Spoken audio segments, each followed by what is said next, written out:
right here, this is not just a typical shovel. This is a Craftsman sod shovel, okay? Now, why it's called a sod shovel is because it's straight, square, and flat, typically. Now, it does have a beveled bottom, and that's to kind of give you leverage when you're lifting up your sod and thrusting forward. So, my technique here is just getting up under it. Like I told you guys earlier in the video, the foundation is laid, right, on clay. And that is the cause for the standing water, okay? So, that clay soaks up all that water, and it doesn't let it drain. Those are the properties of this particular type of white clay, okay? And clay in general has that type of resolution with moisture. And so if you use normal sod soil, you're not going to encounter these problems unless you have an active drain or leak in your sprinkler system or excessive runoff from the roof. But here, it hasn't rained in over 48 hours, right? 2 days. And we're still looking at a high water table. Can you zoom in on that water right there? You see that? There's no place for that water to go because it's not able to drain through the soil. So this problem, if we continue cutting this section here with those heavy lawnmowers, it's going to happen each and every time. So we now know that we have to come back here with the trimmers and do it clean, right? But for now, we're just going to scale this back. We're going to preserve the good pieces that still have an established root system. And the purpose of that is because we have 10 pieces of sod. I calculated how much we would need before we got here. But we're going to use this to kind of border it back in as best as possible. And essentially, this doesn't have to be done, but based on client recommendation, we're just going to go ahead and do it because kind of like happy wife, happy life, the client is always right, right? So we're going to do what he asks us to do. That way he can keep us around and recommend us despite our mistakes, right?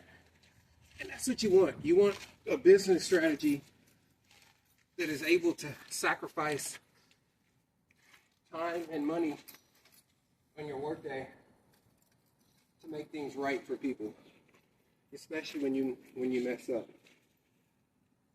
But I don't recommend messing up. Let's get that one out. So, we're just getting it back. I can scale that back if I need to. And it's slick. So take your time. Thrust with your legs, not your back.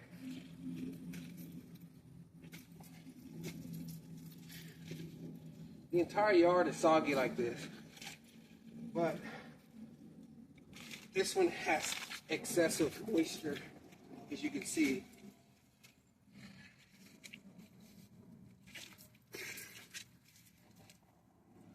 And it makes for a very complex scenario. Situations like this really help to train your mind that nothing is the same in life. Nothing is the same on the job, even if you do the same job in the same location every time.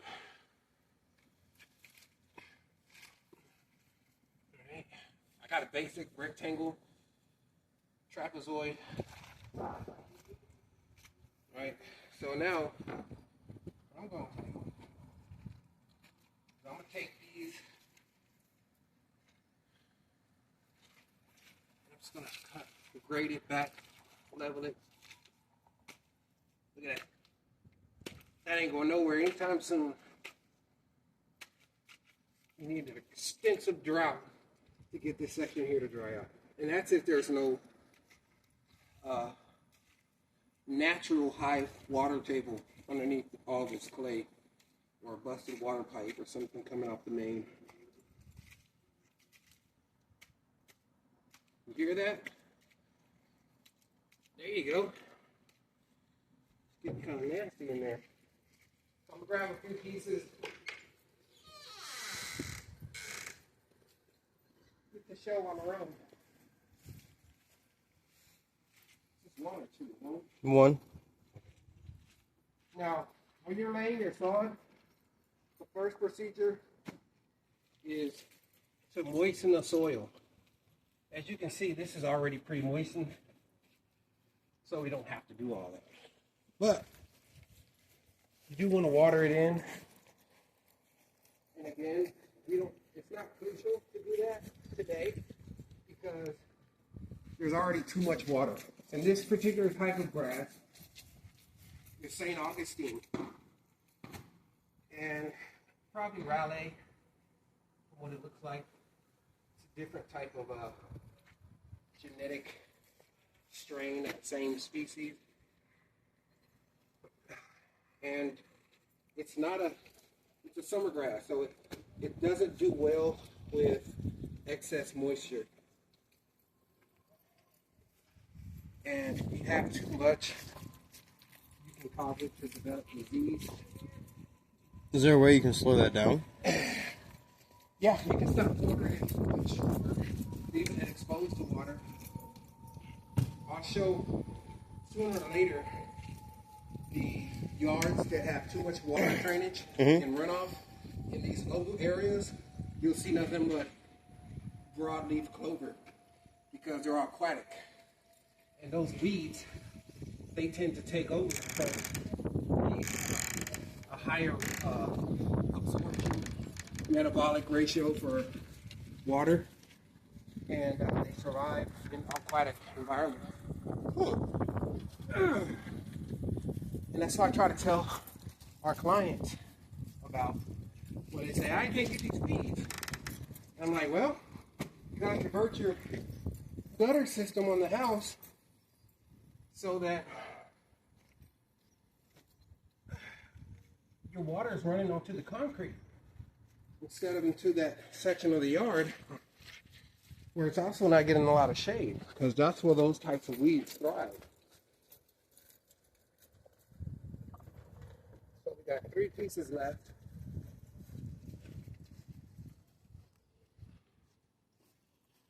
And that should cover the majority of what we're trying to get done.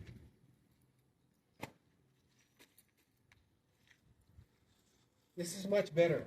You can already tell I have a more stable footing just because it's not as wet.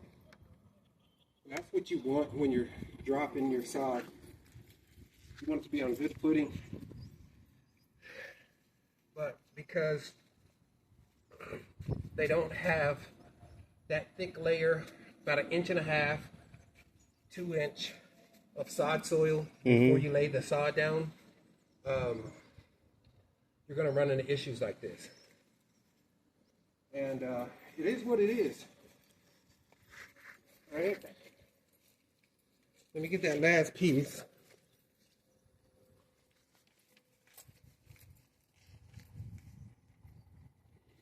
Craftsman putting in some work today. No doubt. The all famous. The old faithful T100.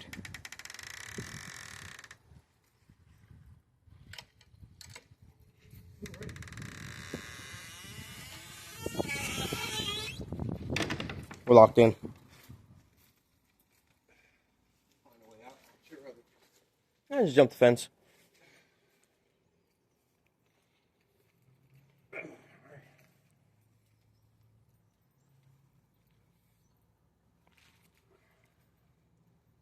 You making a border? A border? Eventually, yes.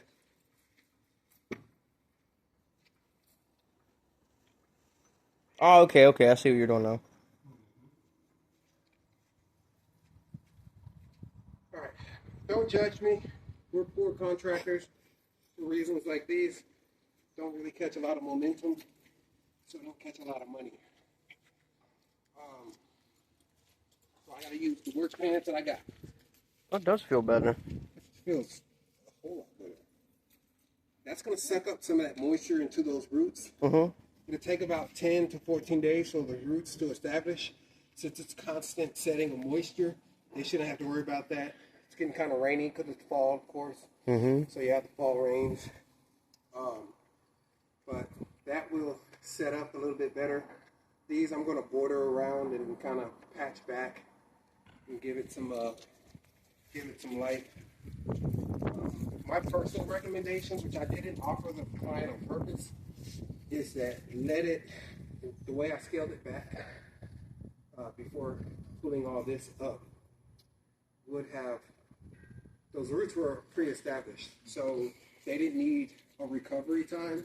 They just needed time to spread. Mm-hmm. And the way that was set up was actually a perfect scenario with that moisture to allow it to do that. But I didn't want him to feel like I was trying to get out of the scenario.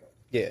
I would have rather just laid this on, let him know that we care about what we're doing, and then call it a day. Which is better in the outside looking in. But that being said, this is the nastier part of the job, because I got to get each one of these clogs and kind of format them to make this thing look good. Okay, so these are established. We're going to set these up. And kind of the same technique, but at least it's on the border and not so much as spread around in this little patch area back here. I can put that in there, make it kind of level. See, there's a lot of green in here that survived, so we're gonna lay that back. We're gonna give it some life, all right? And there's enough space here to compact it and bring it back. It's a nice sized piece right there. Yeah, but it's just a big old piece of wet cookie. And I don't like it. See that there? Got to do some cosmetic fondant recovery for all you bakers. It's like you're putting a wig on the grass. Pretty much.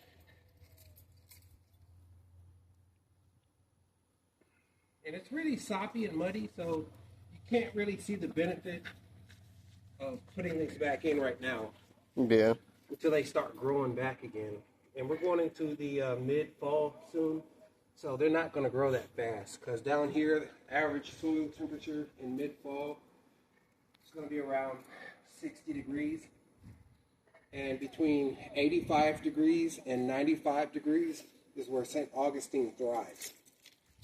So we're in zone 9A, which is the Houston area of the United States.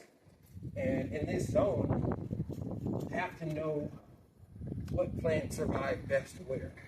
So if you look up best grass in zone 9A, you're going to get Bermuda, you're going to get St. Augustine, and you're going to be able to pick from those that will be the best candidates for low maintenance yard project.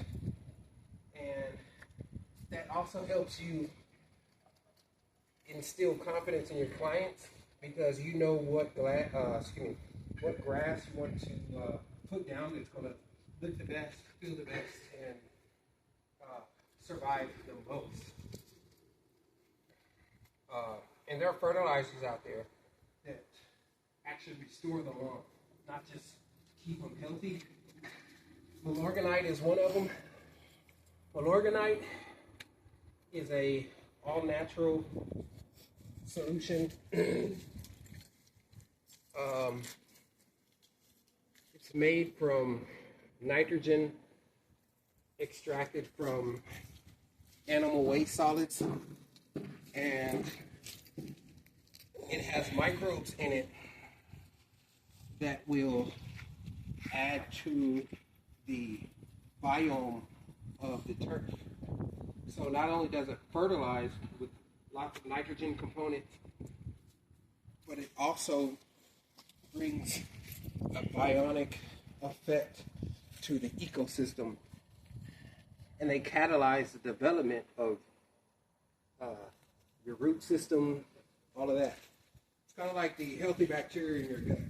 So when you're looking for fertilizers, that's something to be conscious that you want to start incorporating into your yard plan. Because if you don't, and you go with Scott's, and those are full synthetic fertilizers, you get fast results, but you also get faster peak periods, which means that, or shorter peak periods, so that the stuff that you treat, it only shows a result for 4 to 6 weeks max, unless you're just staggering it. But you can also over fertilize and cause your turf to get sick. So there's a balance for everything.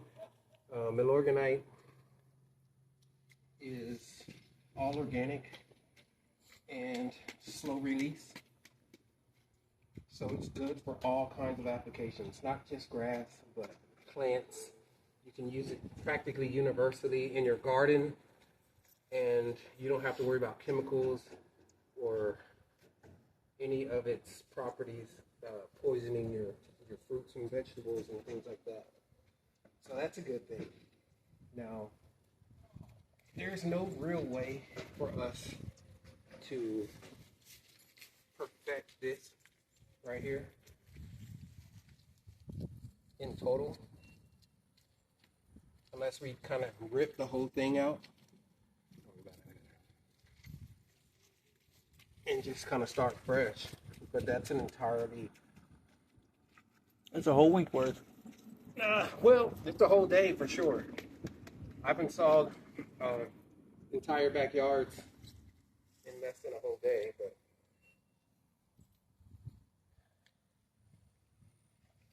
My heat was just sinking. Look at that.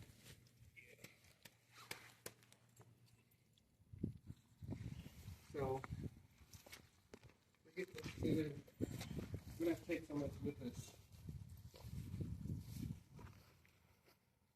Put it on the side of the streets over there or something weird. Just dump it off.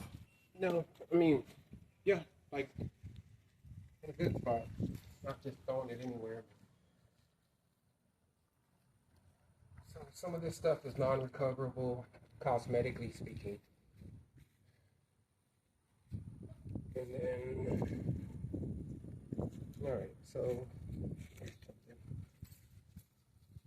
these right here, these little runners are the layman's term for rhizomes, okay? And what rhizomes are they're like semi-root systems. In this type of grass, which is St. Augustine specifically, they have a runner or rhizome that plants these little subroots as it goes along. And you'll see them on an untended property. They'll come out of the grass and cross over a whole slab of concrete back into another piece of grass and spread itself. And that's how these reproduce, okay? And so these rhizomes here have these little guys. They plug back into the ground as it goes along. And they can be up to 5, 6, even 10 feet long. And they are very invasive. So when you see these guys, you know that your particular type of grass is invasive and it has to be maintained. Look at that. See that? He's trying to grow. So that means, too, that the grass was well established. It was healthy. He was trying to spread his wealth and branch off to another section of the yard. And this rhizome right here was holding this whole clog together, but not anymore. So if you guys like this content, want to learn more about how not to make the worst mistakes, cut yourself out of some scheduling possibilities, like and subscribe. Also, if you want to learn about the grass as we go along in the yard, if you want to learn about certain tools and techniques that we use on this channel, and if you have questions, like, subscribe, share your comments, make your recommendations, and let us know if you would have done the same thing had this happened on your shit. Would you have sacrificed your reputation for the money, or would you have sacrificed the money for your reputation, for your namesake, right? That's what life is. It's a give and take. All right, that looks pretty good. It's really muddy, so there's really no way, again, to make this a perfect scenario. But we're taking what we can and doing what we got and what we got. Yeah. So all of this is going to be considered trash. Even walking back here treads up the yard. Mm-hmm. There's practically no way to deal with this outside of just staying light on your feet. So I'm going to get a bag and put all this in there. We're going to make this simple as possible because we haven't made any money today yet. And it's already late. It's like 3 o'clock almost. Daylight saving time is already over, so we only have a couple hours to make $2.16. about $20. Yeah. And that's just the name of the game. And this is why we're the poor contractors. Once we catch that momentum, though, once you guys start supporting our channel, we'll start being able to do more experiments, give you guys more dynamic videos, better resolution in the videos, and we can start giving back to you guys. So stay tuned, be a part of our crew, be a part of our community, and help us grow. And we're going to turn it back around and help you guys as well with the things that you need. So this isn't just about us. If you're on projects that you've never done before, write to us, ask us what the best, easiest approach should be, and we'll make a video on it. If you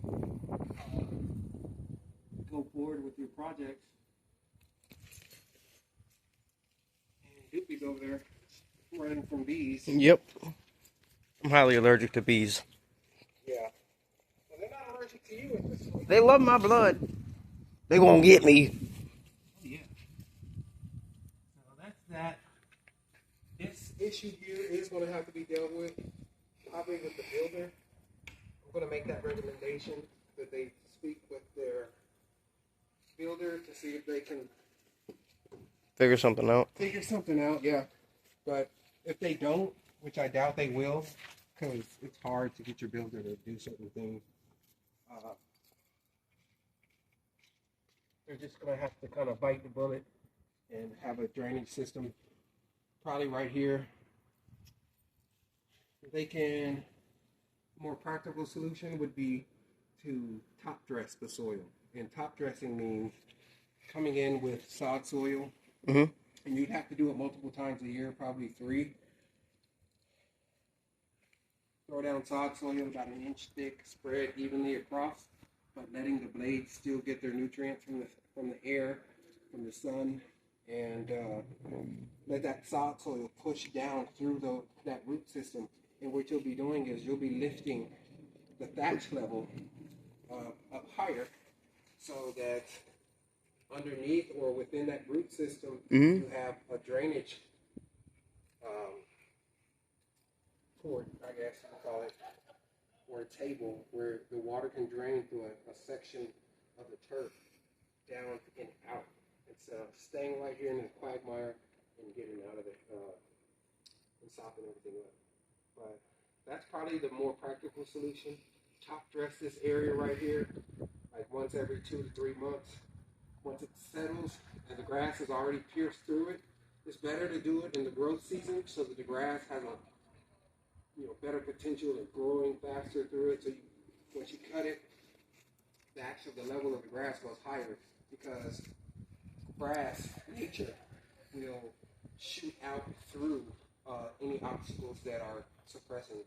So that being said, if you lift the height of the grass itself with sod soil, you'll have a nice little barrier after a good year or so and it won't be so soggy. But you're definitely going to have to get a gutter system to divert all that excess runoff, which is essentially the cause here, because this would only contain the water that hits it on a rainy day, but instead it's taking on all of the moisture, all of that water coming off from the sloping from the house. It's setting right there at the base of the sink. And that's basically the number one solution to this thing, right? That's the first thing you want to do. Top dress it, you still got runoff like that. It's going to flush that top dressing out. And so keep that in mind. We also do roof work, like those guys right there. And we do gutters. We build fences. We do brick and mortar. We do ground plumbing systems, drainage. We do sprinklers. We do it all. And it's hard to get business with the clients that know us only as landscapers, but they'll just have to run their tests in order to know us on a deeper level. Yep. You guys will too. Yes, sir. No doubt. Okay, guys, remember, like and subscribe. Let us know in the comments what you think.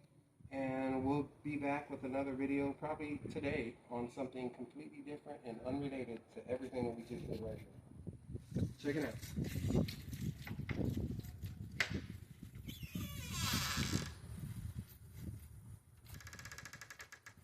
So that is the problem. I didn't realize